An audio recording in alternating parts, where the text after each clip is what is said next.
Boa noite a todos, sejam todos bem-vindos e vamos a mais um encontro de desenvolvimento de talentos do Terra. Eu quero falar para vocês desse livro aqui, ó.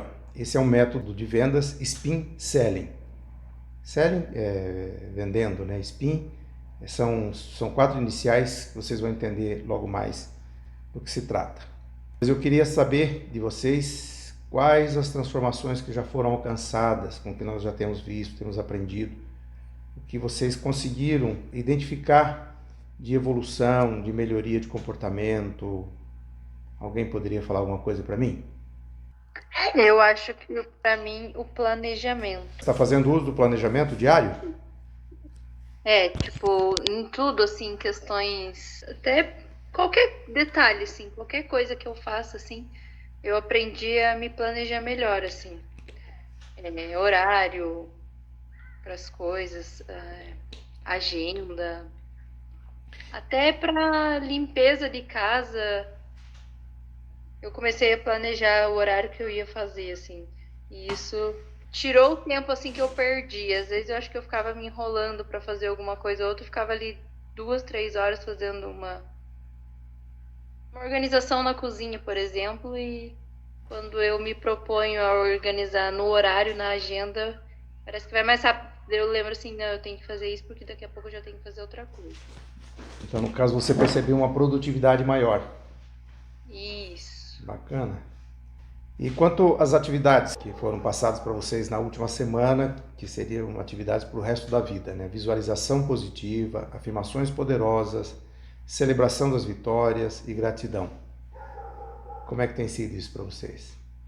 Eu tenho pensado bastante, assim, pensado, assim, no que eu quero alcançar, o que eu almejo, assim, sempre estou agradecendo as pequenas conquistas, estou tentando passar isso para as pessoas mais perto de mim também.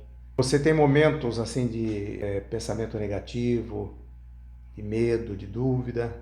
Olha, para ser bem sincera, assim, não. Não. Eu tô num momento, assim, eu até conversei com meu marido, assim, que eu tô num momento da minha vida, assim, bem positividade, assim, sabe? Legal.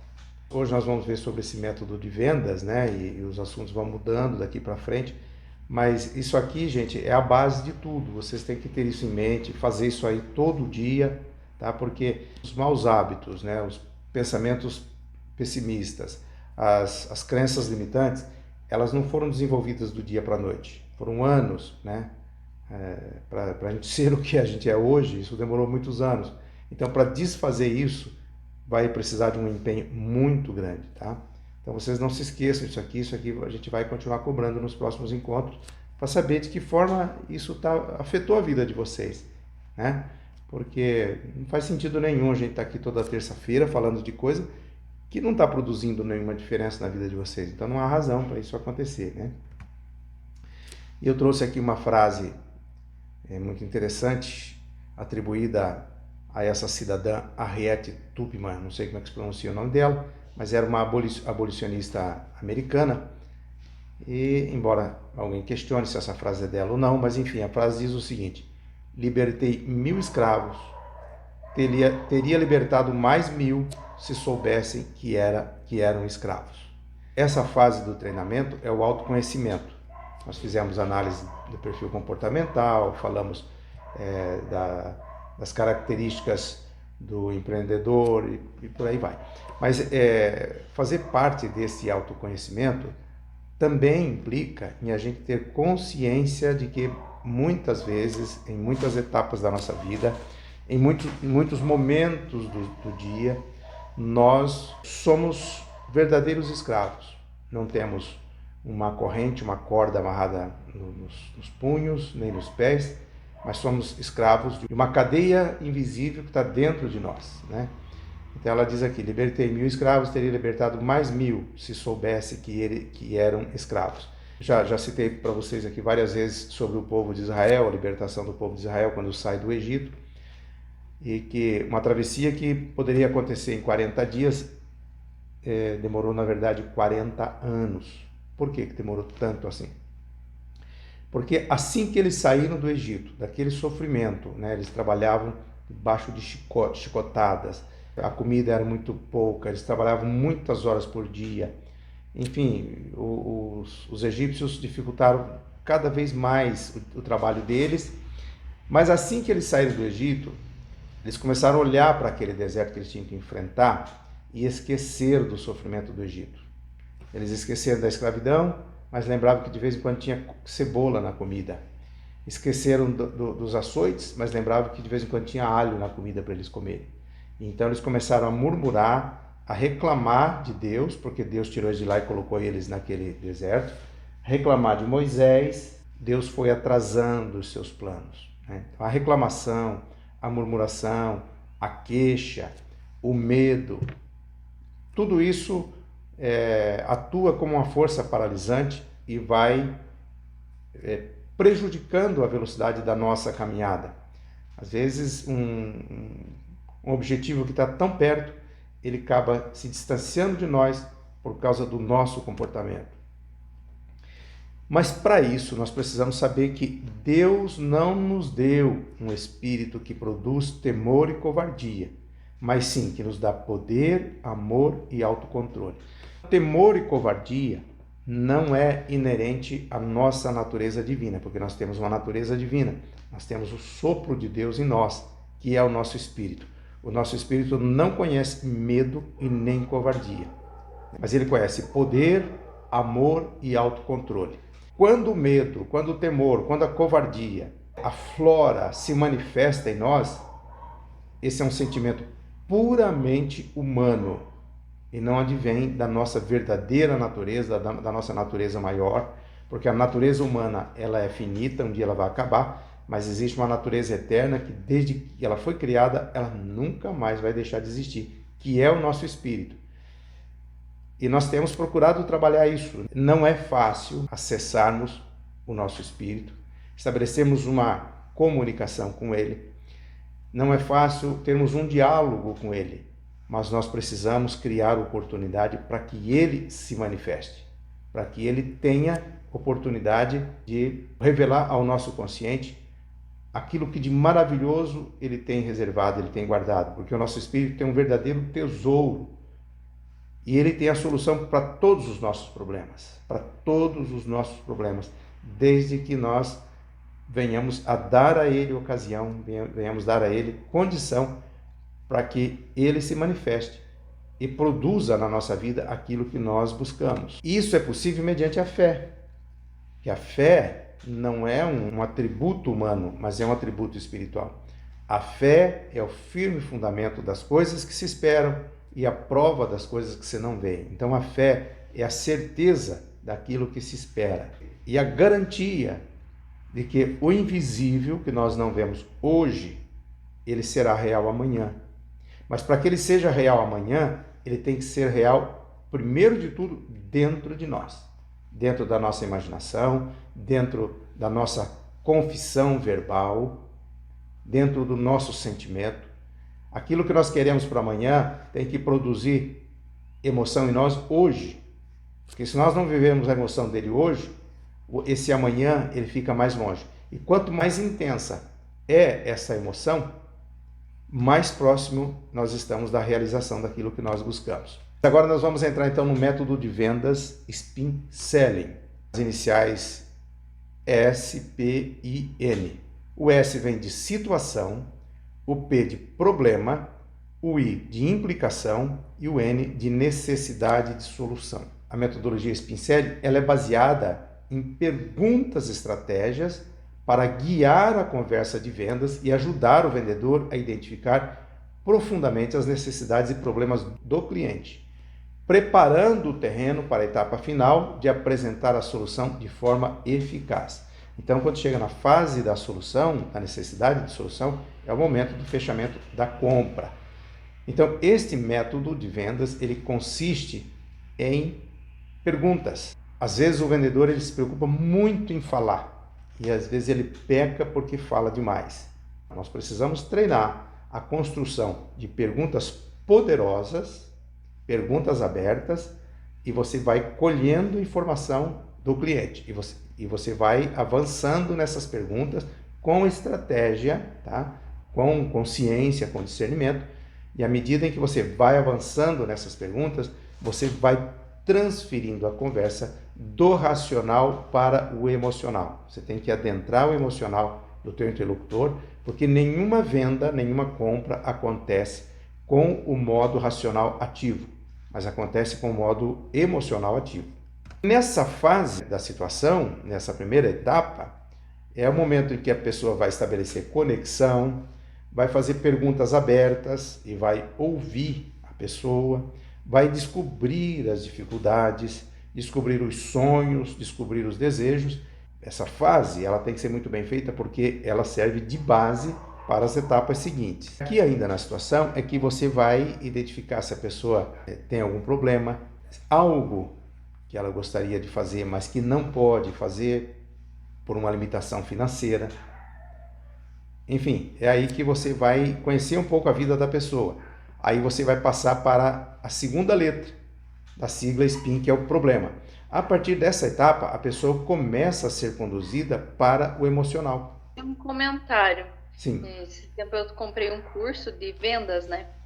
E lá eles falam que quem pergunta domina. Quem pergunta domina, é verdade. O domínio está sempre na pergunta. Porque enquanto você pergunta, você conduz a conversa. Existem aquelas perguntas que ela está realmente interessada em entender um pouco mais. Você tem que explicar. Mas às vezes ela faz uma pergunta no sentido de desvalorizar aquilo que você está falando.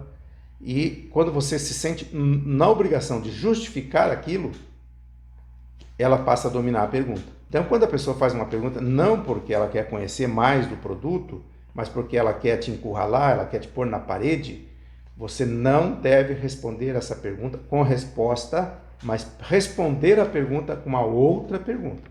É o momento em que você toma a rédea na mão de novo, porque senão aí a rédea, a direção, o volante passou para a mão dessa pessoa e aí você tá ferrado. Quando você começa na fase 1, né, ali na situação, já você identificou um ou dois ou mais problemas. E aí você vai então explorar esse problema, né, esse sonho, essa necessidade, esse desejo que a pessoa tem, vai procurar com perguntas aprofundar esse problema, ou seja, levar a própria pessoa a encontrar uma gravidade desse problema que ela não tinha se apercebido ainda, ou então uma implicação futura, de um agravamento futuro que ela não tinha parado para pensar nisso ainda. Por exemplo, se a pessoa tem filhos, né, e ela tem uma renda pequena, a criança está na escola pública, quando você começa a perguntar se você tivesse uma renda extra, né, um valor tal, seria interessante o teu filho estudar numa escola particular, uma qualidade melhor? E a pessoa já vai apresentar a opinião dela. Se ela não vê tanta importância, aí você aprofunda a pergunta, mas você acha que seria importante se o teu filho pudesse ingressar numa faculdade de medicina, numa universidade federal, e você não pagar nem um centavo por esse curso? Então ela começa a perceber que se ela não tomar uma atitude agora, no futuro ela vai ter prejuízo. Fazer perguntas sobre problemas é explorar os problemas e desafios que a pessoa enfrenta.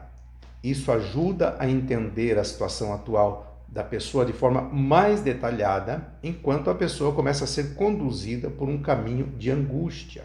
Você tem que ir fazendo pergunta para ela ver que se a situação permanecer como está, as coisas vão piorar na vida dela. Ela vai envelhecer, então tem uma série de coisas, os filhos vão crescer, a demanda vai aumentar. Se ela não tomar uma atitude agora, com o passar dos anos, isso vai ficar pior. Então você vai conduzindo a pessoa de forma sutil para esse caminho, levar a pessoa para um caminho de angústia, de preocupação, e é aí que ela vai tomar decisões.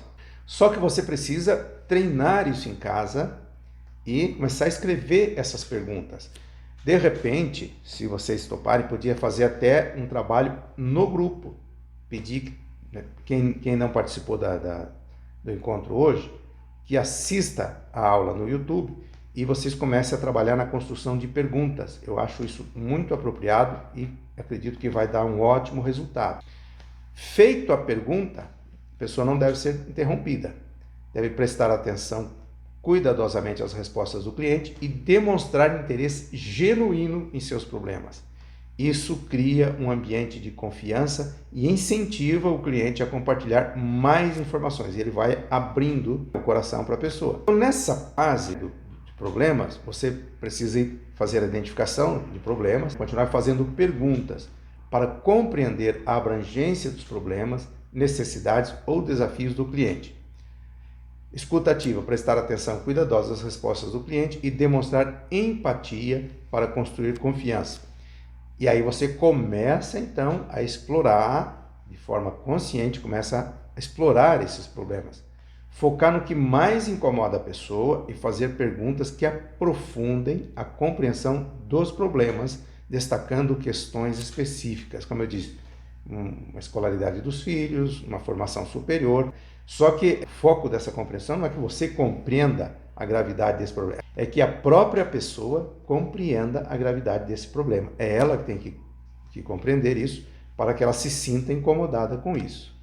Agora nós passamos para uma nova etapa, que é a fase da implicação. Você já conheceu a situação da pessoa, já descobriu alguns problemas e agora então você vai aprofundar a gravidade desses problemas, vai mostrar para a pessoa que implicações ela terá na vida no decorrer dos anos se esses problemas não forem resolvidos. Então, ampliar a conscientização. O vendedor destaca as implicações negativas dos problemas, mostrando como pode afetar a vida da pessoa e especialmente o futuro da família. Procurem sempre nas negociações de vocês colocar a família em foco. As pessoas se preocupam muito com a família. Então, a família é a razão da vida de um homem e de uma mulher. Nós sabemos disso. Sempre colocar o futuro dos filhos, principalmente. Explorar as consequências, mas só não cedam à tentação de fazer discurso. Troque o discurso por perguntas. Tudo aquilo que você quer falar, medita nisso e transforma isso numa pergunta. Fazer perguntas para revelar outras possíveis consequências e destacar os custos do status quo. Ou seja, se a pessoa não fizer nada, quanto isso vai custar para ela, se tudo permanecer como está. Conectar com objetivos. Relacionar as implicações aos objetivos e metas do cliente para demonstrar relevância. As pessoas compram emoções. As pessoas compram sensações, as pessoas não compram produtos. As pessoas não vão entrar num negócio pelo negócio, mas elas vão entrar no negócio pelas emoções, pelas experiências que ela vai viver a partir desse negócio. Possibilidade de viagem, frequentar bons restaurantes, morar numa casa boa, ter um carro bom. Na verdade, é isso que as pessoas querem. Elas não querem o negócio em si, mas o negócio é o meio para que elas cheguem aonde todo mundo deseja. Quem que não quer uma casa boa? Quem não quer uma boa viagem? E nós chegamos então ao final do nosso método, que é a necessidade de solução. É quando você vai então apresentar a solução para a pessoa. Destacar soluções. Com base nas informações coletadas, o vendedor apresenta soluções que abordam os problemas específicos do cliente. Ora, se a pessoa não tem dinheiro, ela precisa de uma renda extra, o que você vai oferecer para ela? Um negócio sem investimento, sem capital, sem precisar de um espaço físico, sem precisar de um depósito, de um galpão, nada disso. Ela não precisa investir o dinheiro dela, ela precisa apenas investir o tempo e a boa vontade dela. Relacionar benefícios, demonstrar como as soluções propostas podem resolver as implicações e problemas discutidos anteriormente. E personalização, adaptar a apresentação das soluções para atender às necessidades exclusivas do cliente. Isso não vai ser difícil, eu imagino que vocês têm, os planos, as maneiras da pessoa se inscrever e fazer parte do negócio, e você vai ver o que melhor se adapta para ela, para que ela não fique de fora, que ela aproveite essa oportunidade. Então, na verdade, é um momento em que você está estendendo a mão para a pessoa e ela tem que sentir isso, que você está estendendo a mão para ela, tá? Que você está fazendo um ato de bondade para a pessoa. Eu quero falar com vocês a respeito de gatilhos mentais. Gatilhos mentais existem diversos eu relacionei alguns que eu considero mais importantes para essa atividade. Então, o que são gatilhos mentais? São estímulos psicológicos que influenciam a tomada de decisão e o comportamento das pessoas. Eles são ativados inconscientemente em nossa mente, afetando nossas percepções, escolhas, tomada de decisão e ações, desencadeando respostas automáticas e emocionais favoráveis ao interesse do vendedor. Então, os gatilhos mentais exploram padrões comportamentais humanos e podem evocar sentimentos como curiosidade, urgência, segurança, pertencimento, desejo de ganho, entre outros. Podem ser usados para criar conexões emocionais, persuadir a tomar uma ação desejada ou despertar interesse em produtos, serviços ou ideias. O ponto principal de uma negociação, de uma venda, é identificar a dor da pessoa, o problema. E quando você identifica essa dor, você mostra empatia, e aí vem a oportunidade de você apresentar o remédio, a solução para aquela dor. Dos gatilhos mentais que eu selecionei para vocês aqui, né, um deles, escassez. Quando nós queremos comprar alguma coisa, é um dos primeiros gatilhos que as pessoas jogam para cima de nós. Destacar a limitação da oferta para criar um senso de urgência. Mesmo que você saiba que aquele produto não vai se esgotar, a pessoa vai trabalhar pelo menos o preço e vai dizer, olha, mas esse preço é um preço promocional por tantos dias, né? Acaba amanhã e você vai ter que comprar. Então eu vejo que a doTERRA trabalha muito esse gatilho, né? Cria essas promoções relâmpago aí até de madrugada, preço bom, e o pessoal sai louco comprando, né? Outro gatilho mental muito importante é a prova social. Usar evidências de que outras pessoas também estão envolvidas ou aprovam determinada ação. No caso de vocês, pessoas que ganharam, que estão ganhando muito com o negócio, e pessoas que gostam muito dos produtos. Isso são provas sociais, tá? A autoridade. Apresentar figuras de autoridade ou especialistas que endossam o produto ou ideia.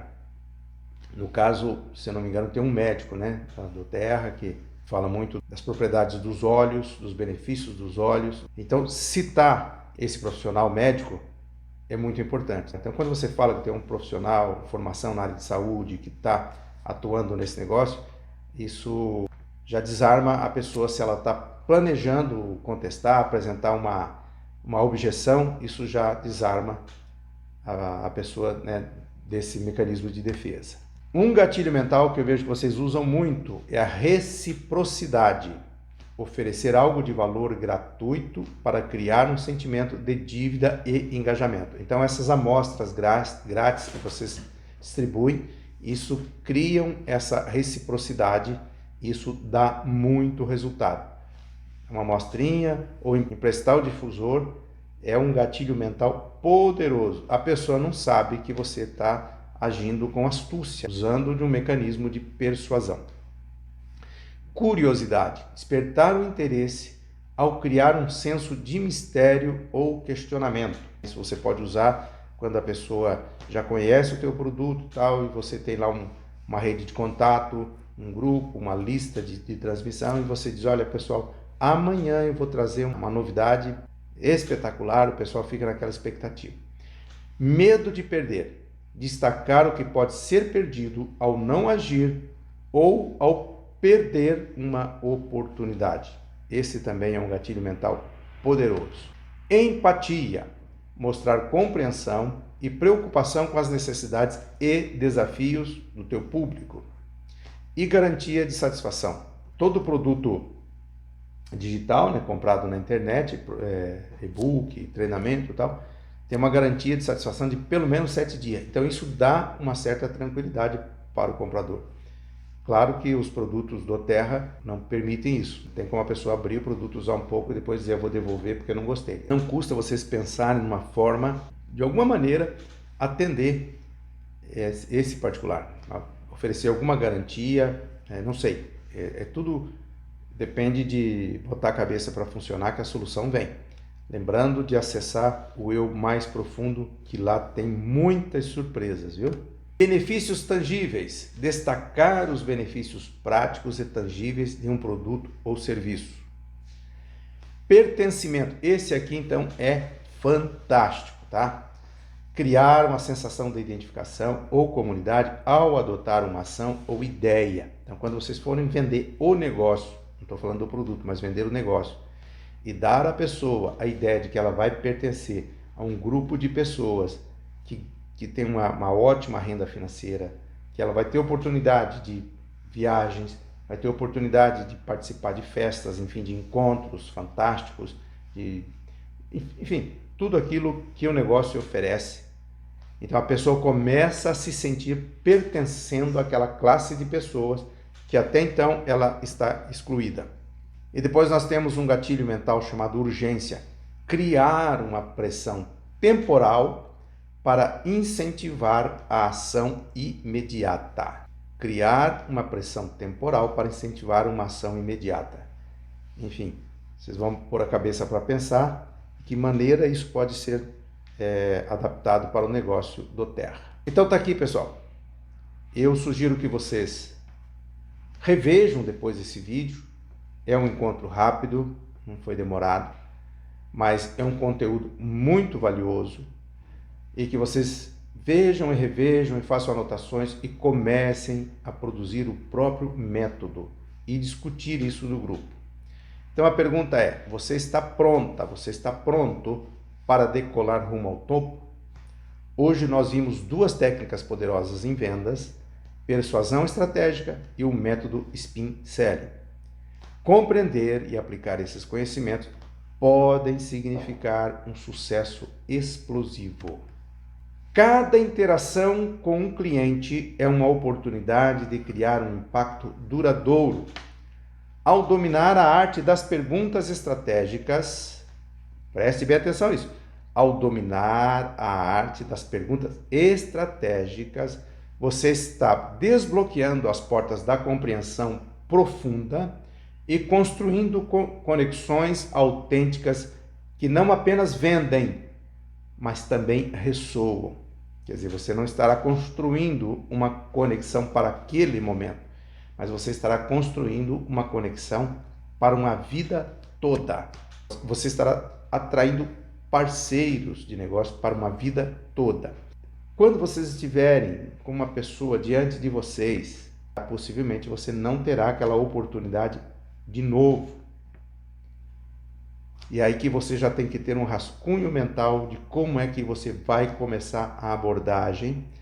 E quando você fizer uma pergunta de situação, não tenha pressa de avançar as etapas para chegar logo na necessidade de solução e oferecer o negócio.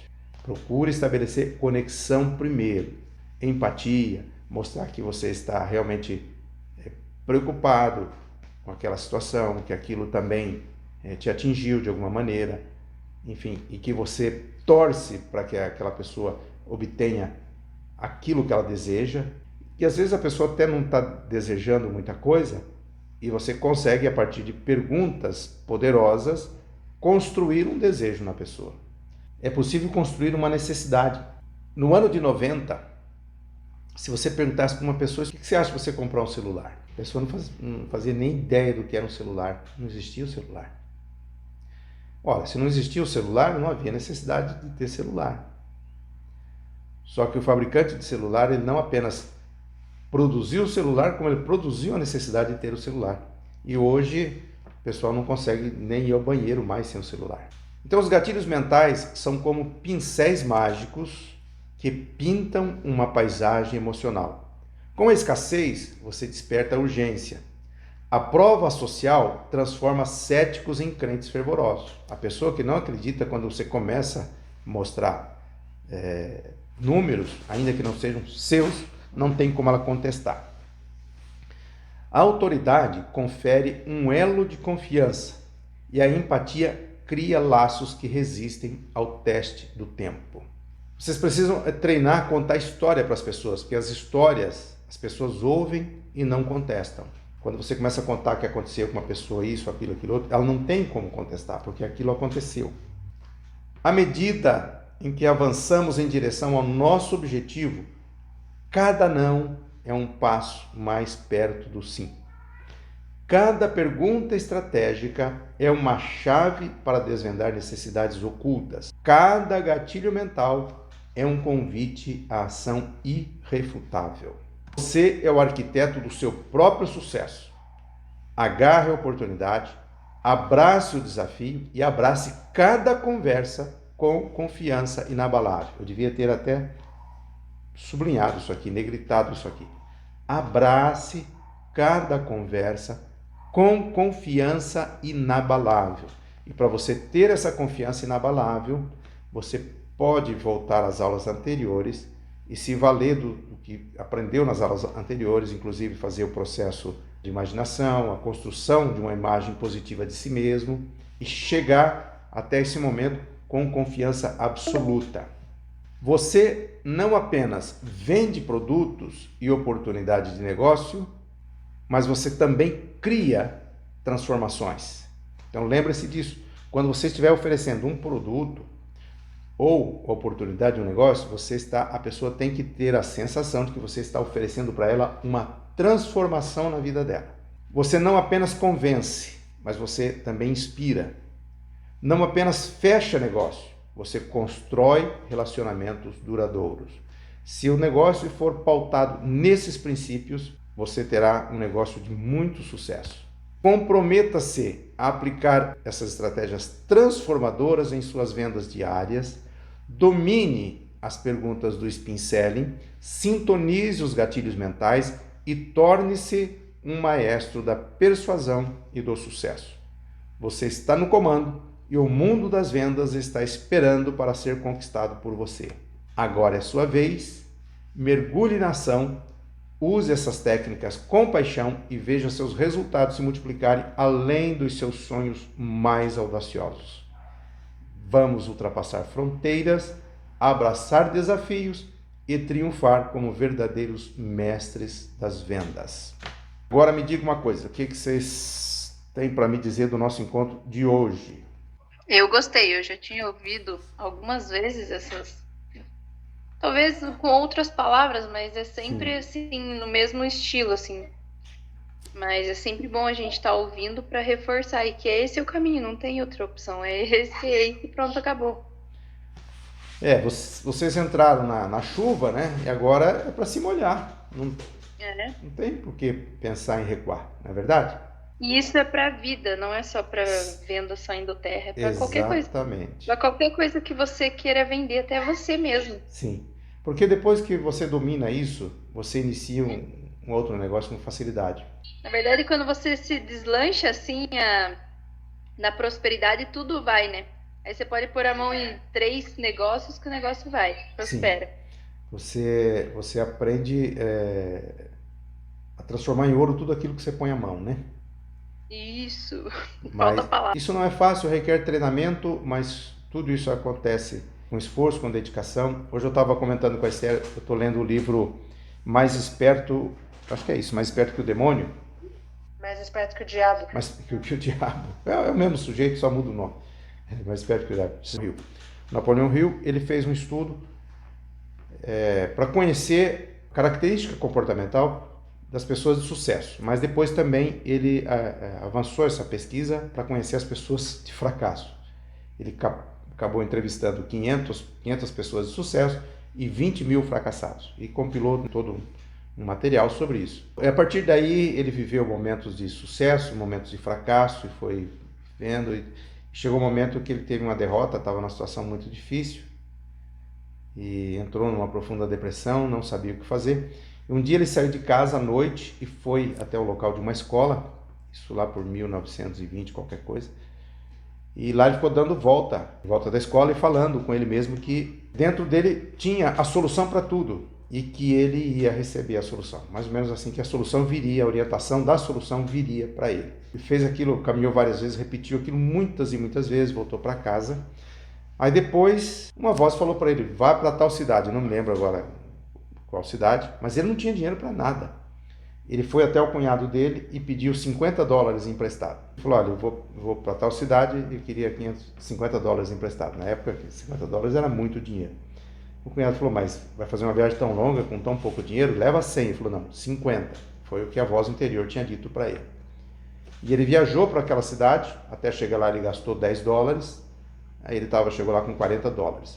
Ele podia ir para uma pensão baratinha, de pagar ali $5 por diário, mas ele foi para o hotel mais caro da cidade. E com $50 ele podia pagar 3 diárias só e o dinheiro acabava. Mas ele foi porque ele tinha decretado que o eu dele, né, aquele eu interior, estava derrotando o eu do fracasso. O eu fracassado estava derrotado a partir daquele momento. Então, ele foi para um hotel mais caro porque ele não queria dar voz ao eu fracassado. Mas o dinheiro dele só dava para ficar 3 dias ali. E de repente veio a ideia, então, que ele precisava publicar aquele trabalho dele, não tinha nenhum investidor, não tinha quem investisse no projeto dele. E aí ele começou a construir uma lista de pessoas. E o primeiro nome de amigos, um deles foi o Henry Ford, né? Todo mundo já ouviu falar. Mas ele ia consultando o interior dele e o interior dele dizia não, esse não, esse não. Ele passou mais de 300 nomes e com isso se passaram os 3 dias e nenhum nome surgiu. De repente, no terceiro dia, surgiu um nome. Ele entrou em contato com essa pessoa veio até ele, deu uma olhada no material dele e disse, eu vou publicar esse material. Já deu uma entrada de royalties para ele, enfim, e ali começou a escalada de sucesso dele. E ele nunca mais permitiu que o eu do fracasso, embora sempre tivesse querendo se manifestar, mas ele nunca mais permitiu que o eu do medo, ele chamou eu do medo. Tem o eu da fé, que é o eu interior, e o eu do medo, que é a parte humana da pessoa, né? Ele nunca mais permitiu que esse eu, então, se manifestasse para que ele pudesse ter sucesso constante. E tanto é que o homem morreu e hoje ele é uma referência nesse assunto. Tá bom, pessoal? Eu queria compartilhar isso com vocês. Espero que vocês tenham gostado. Mas então tá bom, pessoal. Boa noite. Fiquem com Deus. Sucesso. Boa noite. E tudo de bom. Boa noite. Vamos que vamos.